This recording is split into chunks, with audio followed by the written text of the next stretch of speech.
wasn't just following me. He was matching my steps. We all think our home is the safest place on earth. But what happens when the danger isn't outside, but looking at you from inside your own walls? Welcome to Night Terrors Only. Today, I'm sharing 3 true stalker encounters from Reddit that will make you double-check your locks tonight. Story number 1 is the reason I never sleep with my closet door open anymore. Let's get into it. We expect strangers to be scary, but what if the stalker is the person living right next door? I had just moved into a ground floor apartment.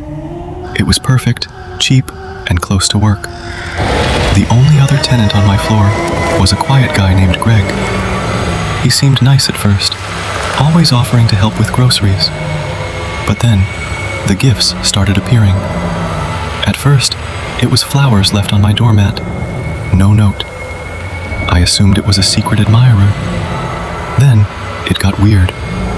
I'd come home to find my trash rearranged, or a picture of me walking to work slid under my door. I started locking my bedroom door at night. One morning, I woke up and found a small box on my kitchen counter. I lived alone. My doors were locked. I opened the box. Inside was a lock of hair. My hair. I called the landlord immediately. He swore no one else had a key, but he came over to change the locks that afternoon. While he was working on the door, he asked me, "Why is there a hole in your closet?" I froze. What hole? We went into my bedroom. Inside the walk-in closet, pushed way back in the corner, was a small, perfectly drilled hole in the wall.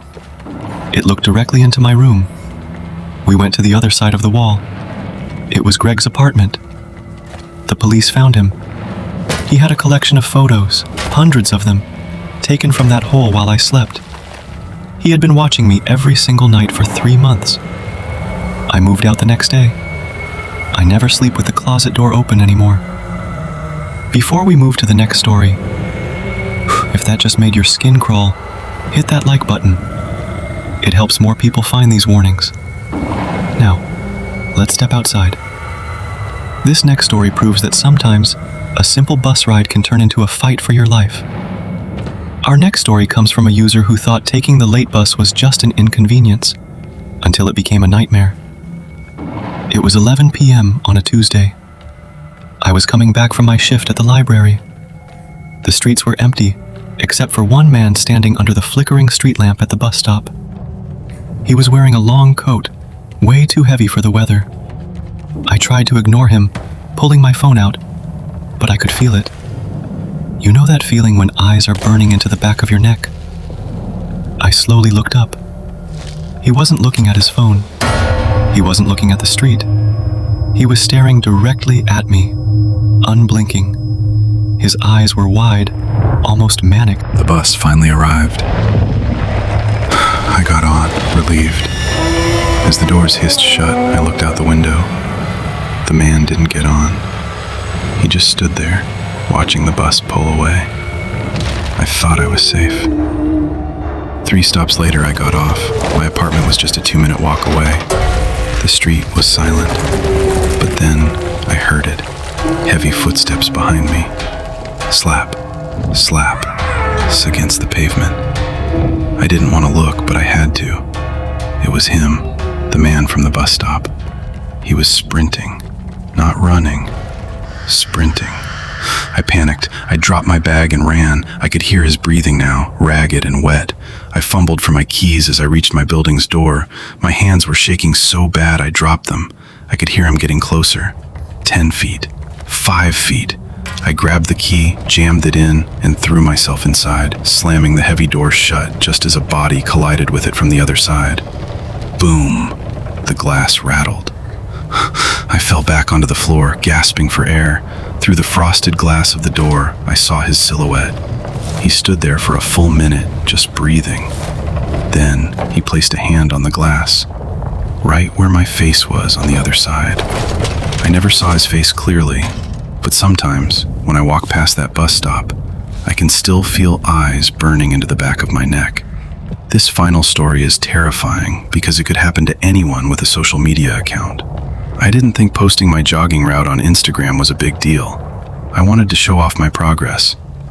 I didn't know he was watching my progress too.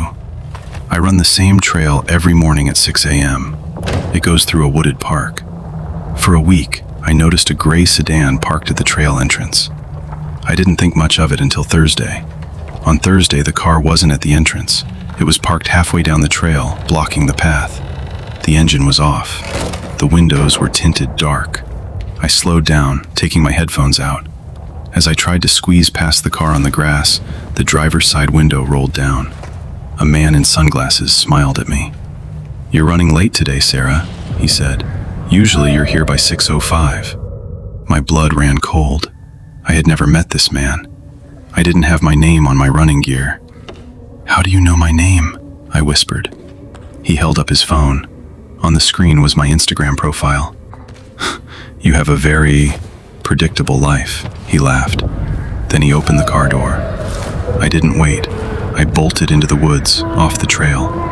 I could hear him crashing through the brush behind me, yelling my name. "Sarah, come back, we're friends." I hid in a drainage pipe for 2 hours until I heard sirens. A walker had seen the abandoned car and called the police. They never found him. I deleted all my social media that night, but to this day, whenever a car slows down next to me, my heart stops. These stories are a reminder that sometimes the monsters are real people. Have you ever had a stalker encounter? Let me know in the comments below. I read every single one. Subscribe right now, or the thing under your bed might finally come out tonight.